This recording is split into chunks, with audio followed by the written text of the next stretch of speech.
याची स्फूर्ती दे, मला काही नको, फक्त भक्ती करण्याची स्फूर्ती हवी आहे. मी जी भक्ती करतोय ती योग्य आहे का नाही हे तुला समजतंय माते. फक्त एवढीच गोष्ट मागतोय की मी तुझं चरण रज वंदन करतोय. चरण रज वंदन करणं, चरण म्हणजे नेमकं काय? संतांचे पाय म्हणजे कातड्याचे पाय नाही, देवाचे पाय म्हणजे कातड्याचे पाय नाही, समजून घ्या. संत चरण रज लागता सहज, वासनेचे बीज जळून जाय. संताचं चरण म्हणजे कातड्याचे पाय नाहीत. संताच्या चरणाची उपमा, देवाच्या चरणाची उपमा त्या नामाला दिलेली आहे. त्या नामाची रस माझ्या चित्ताला लागू दे, याच्यासाठी मी तुला वंदन करतोय माते. मला बाकी काही नको, मी जी भक्ती करतोय ती फक्त योग्यरित्या असू दे. कारण नामदेव रायांचा जर अभ्यास केला, वयाच्या 6व्या वर्षीपासून भगवान परमात्मा ताटात जेवायचा. कोणाच्या? नामदेव रायांच्या. पण तरी सुद्धा देवाची ओळख माझ्या नामदेव रायाला झाली नाही.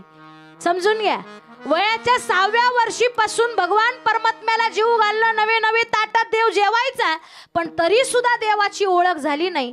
त्या नामदेव राय ज्या वेळेला आळंदीला आले, ज्या वेळेला पत्र पाठवलं माऊलींनी आपल्या देवाला, देव बाप्पाला म्हणजे विठोबाला, की असं आळंदीमध्ये संतांचं संमेलन भरणार आहे आणि तिथं आपल्या लाडक्या नामदेवास पाठवावं अशी मागणी ज्या वेळेला केली, त्यांच्या मागणीच्या पत्रावरून देवानं पाठवलं.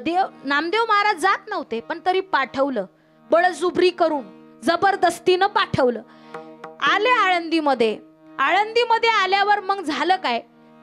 ज्या ठिकाणी संतांचं संमेलन भरतं त्या ठिकाणी सगळेजण त्या सभा मंडपामध्ये, पार देशादेशातून, पार राष्ट्रातून संत आलेले, त्या संत सगळे एक संघटित बसले. एका जेवणाला जसं बसावं तसं पंक्तीमध्ये बसले.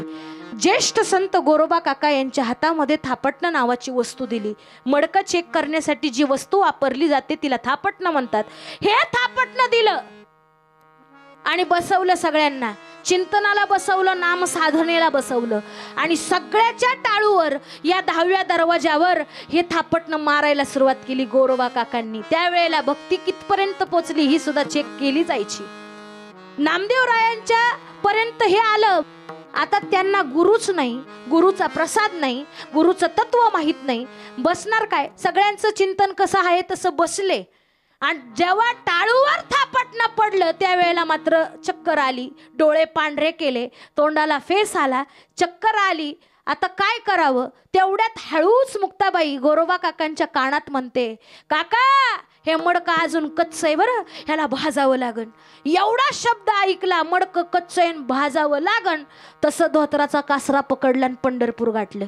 का? नामदेव रायांचा गैरसमज झाला, शब्द कळाला नाही. मुक्ताबाईंचं म्हणणं काय?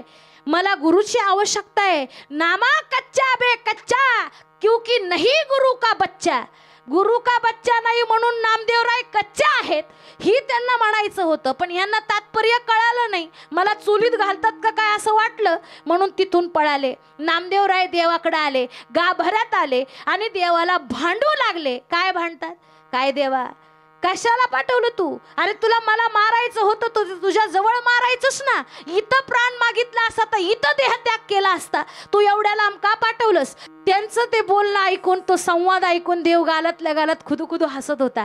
कारण देवाला कळत होतं यांचं काय चाललंय. अरे नामा तसं नाही रे, त्या मुक्ताबाईचं म्हणणं काही वेगळं होतं. तू समजून नाही घेतलं रे, तिला समजून घ्यायला हवं होतं. नामा तू अजूनही कच्चा आहे, याचा अर्थ तुला गुरु नाही, गुरुचं ज्ञान नाही, म्हणून तू अजूनही अपूर्ण आहेस. तू जेव्हा गुरु करशील, तुला गुरुचं ज्ञान होईल, तेव्हा तुला मी कसा आहे याची जाणीव होईल. तुला मी कसा आहे हे जर जाणायचं असेल तर गुरुकडे जावं लागेल. कारण गुरु ते ज्ञान.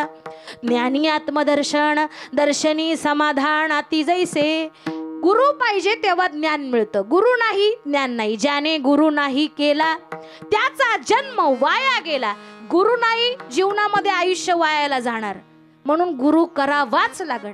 नामदेव रायांनी विचार केला, अरे देवा तू जर माझ्या सोबत बोलतोस, माझ्या ताटात जेवण करतो, माझ्या सोबत खेळतो, मग तुला आणखी वेगळं जाण्यासाठी मला आणखी वेगळ्या गुरुकडे जायची काय गरज आहे? तू तर जगाचा बाप आहेस, माझ्या सोबत बोलतोस ना, मग मला आणखी वेगळा गुरु करायची गरज काय? तेव्हा देवाना उत्तर देवा, अरे नामा मी तुझ्या पुरता मर्यादित नाही रे, मी व्यापक आहे. याची दृष्टी तुला मिळवायची असेल तर गुरुकडे जावं लागेल.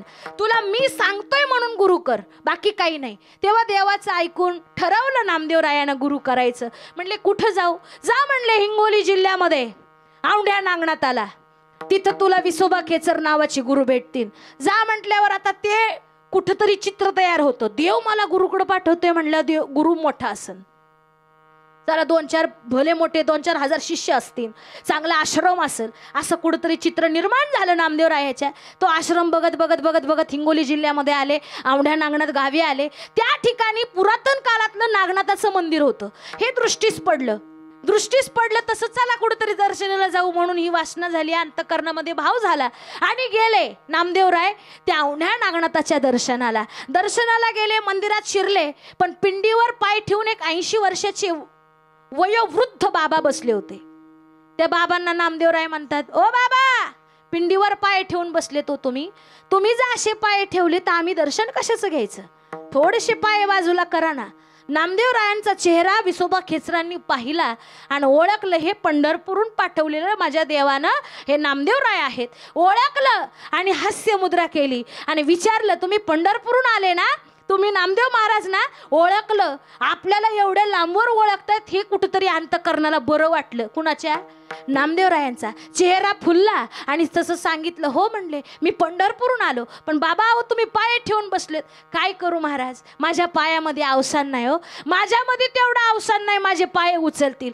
असं करा, जिथं देव नाही तिथं पाय ठेवा. आता एवढं तर कळावं नामदेवरायाला की देव नाही असं ठिकाण आहे का बाबा? सुईचं टोक रोवल एवढी सुद्धा जागा देवानं रिकामी ठेवली नाही. ओतप्रोत जगामध्ये देव भरलाय. जगामध्ये देव नावाची गोष्ट ओतप्रोत आहे. हे नामदेव महाराजांना रागाच्या भरात, त्या विचारांच्या भरात कळालं नाही. मग म्हटलं तसं पाय उचलले, दुसरीकडे ठेवणार तेवढ्यात पायाखाली पिंड तयार. तिथून उचलले, तिसरीकडे ठेवणार, तिथं पायाखाली पिंड तयार झाली. 12 पिंडी तयार झाल्या. तेव्हा मस्तकात टूप पिटली की देवालाच यांचे पाय आवडत असावेत. तिथून पुढे त्या पायावर डोकं ठेवलं. नामाविसा खेचर केला गुरु, तेव्हा झाला पूर्ण ब्रह्म साक्षात्कार. म्हणजे नामदेवरायांना सुद्धा देवाची ओळख करून देण्याकरता गुरुची आवश्यकता पडली. आपण सामान्य आहोत, आपल्यालाही गुरु केल्याशिवाय या नामाची ओळख होऊ शकत नाही. खरंच नाही होऊ शकत. सद्गुरु वाचोनी